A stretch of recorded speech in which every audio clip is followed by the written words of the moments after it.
I'm very happy to be able to speak with you today at this international conference on education for social cohesion. Social cohesion is a concept that may not be familiar to everyone, so I'd like to take a moment to describe it. Cohesion is the holding together of any element, and social, of course, relates to our interactions as human beings. The term I often use for cohesion is unity. Everything in the universe has to cohere, it has to stick together, it has to unite, just as, say, H2O unites to create water. And when it disintegrates, that item no longer exists. If you look at our human body, for instance, it coheres, a mineral coheres, plant coheres, but it's because it's unified. Our body has millions, billions of cells that all have to interact and work together.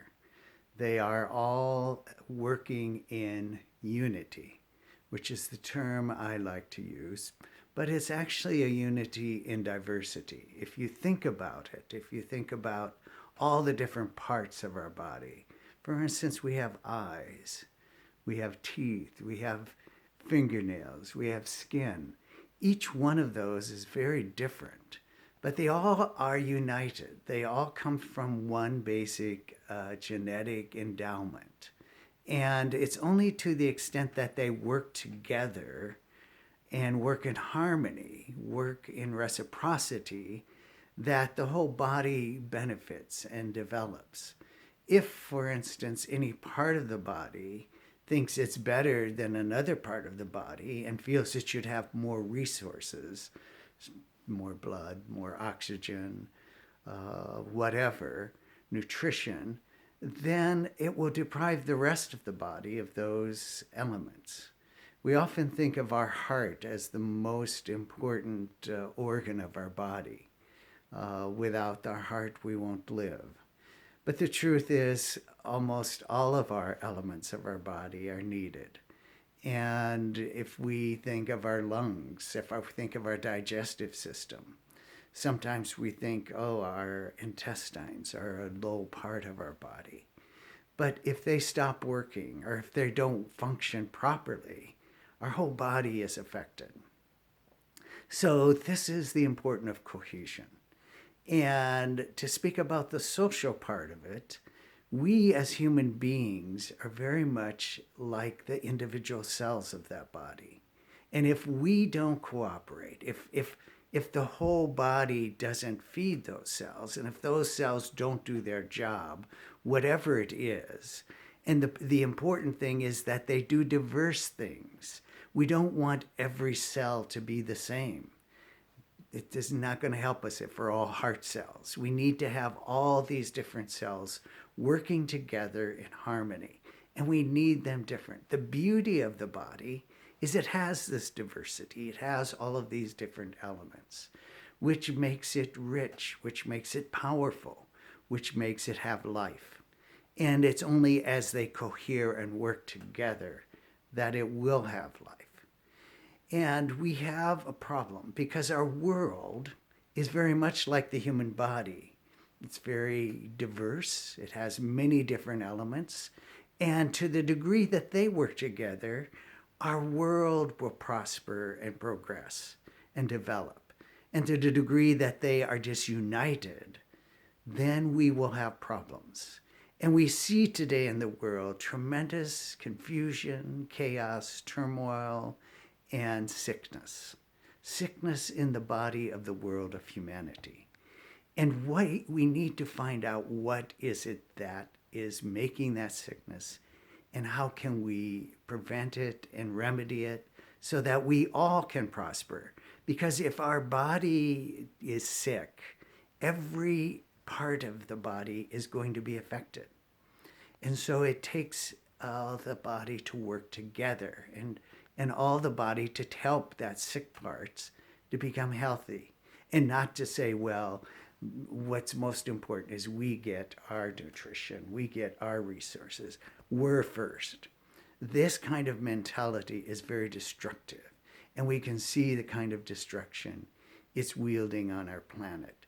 And it's creating some disunity. This is creating problems, calling disease. It's a dis-ease within the body of humanity. So that unity has to be supported, especially social. We're talking mostly about cohesion in the biological or physiological spheres. But now when we talk about social, unity depends on certain qualities being there, just like the unity of our body does. And one of the key qualities for unity is justice. Because without justice, for instance, if one organ is taking more than it can or is not doing its job in the body, then the whole body will not function well. It will be at dis-ease. And so we have to find out, how do we have justice in our world? Because if there isn't justice, if some parts of the world or some peoples in the world have so much more than other parts, then the whole body is going to be negatively affected, because those other parts won't be able to do their job to support this body and to keep it healthy and to make us prosperous, to be able to grow and develop all of our qualities. Now, justice is something that we see lacking on many different levels. And there are 3 or 4 particular levels that I think are strategically harmful to the body currently right now, where we're out of balance, where we're not creating that harmony and unity. And one of them is in terms of harmony between the sexes, because we have a situation where the male sex is given greater opportunities, rights, privileges, power, and property in the world than the female. This creates an imbalance in the body. And until we can bring about that balance, we cannot expect our body to be at peace and at ease. And so this problem has been with humanity for millennia, and it is time now, because our body has now become mature. We've gone through these stages of unity, of cohesion. We started off in a very simple level in terms of humanity, of just being able to cohere our family. A family unit was like the first one. You have a mother, father, and children. Then later there developed the clan, the extension of that. And over time, throughout evolution, humanity has created greater and greater levels of cohesion or unity. So from the clan, it went to the tribe. Through the tribe, we eventually came to a city-state. And now we've reached the stage in human development. It's really like an adolescent stage, because these earlier stages were like the stages comparable to being a child or an infant. We've progressed beyond those stages, and we're now really at an adolescent stage.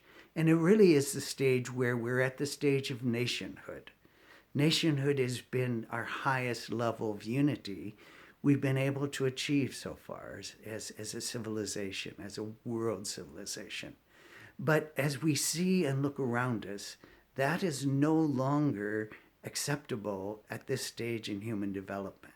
We have reached the age of maturity, and we need to now have a higher level of cohesion. And the next stage in human development is the cohesion of the whole planet into one unified body. And we can see how everything in this planet affects everything else. Recently, we've had a pandemic. This pandemic started with one cell in this body. That pandemic now is spreading throughout the world, and it's affecting every cell in the body.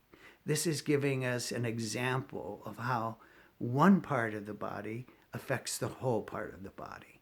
If one part of the body is weak and sickened, then the whole suffers. And we are having that situation right now. So this kind of imbalance and this kind of ignorance, remaining ignorant of this condition, is keeping us from reaching adulthood, from reaching maturity. We're still acting as adolescents, it being in our own little cliques, in our own nations, which is now becoming a harmful kind of prejudice, or an idea that is keeping us from moving to the next stage of human development, the stage of world unity. Because we are connected. Our economies are connected. Our air is connected. Everything that goes on, if there is a war in one part of the world, it affects others. If there are disturbances, it affects the whole part. So we have to see how we can get over our limited views of unity. We've transcended the view of family, clan, tribe, city-state. We're now at the stage of nation, and we need to move to the next level of human evolution, where we're one people, the oneness of humanity, and the oneness of the world. And again, one of the problems that we're facing is we do not see the world as one. One of the major problems we have currently, and it's been with mankind for hundreds of years, but it's rearing its head again because we no longer can accept this tremendous injustice, and that's racial prejudice and discrimination. This has got to be overcome if we are to be able to achieve our next level of human development, that of world unity. The other unity that I will bring up, because it affects people in many parts of the world, and that is classism. That we have separated parts of our body saying this is a lower class and this is a higher class. And we give more to the higher class, and we deprive the lower class of their rights, of their inalienable rights, of the true destiny of this body to be united, to go together, to move forward as one whole, instead of having one side going this way and one going that, with it fighting against itself, with its teeth biting it, with its eyes being scratched out by its fingernails. This is not helpful to the whole body. We think, oh, well, we're going to get ahead, we're going to do these things. It has the opposite effect. We all deprive because we're not connected to the truth that this world is really one planet, one country, and we're all citizens of that country. And that mankind, our humankind, is one species, and that the human race is really one race, and that these races that we have created, we have socially constructed, are not real divisions. We have made those divisions so that we can dominate, oppress, and exploit other people.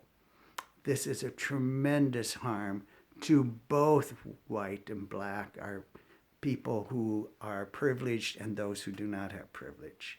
When we were born, for instance, I didn't choose to be male.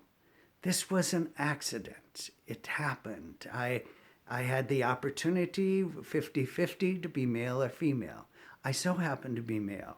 But coming into this world, because I happened to come in male, I didn't do anything wrong, but the world gave me more power, privilege, prestige, property, opportunities than if I had been born the other half.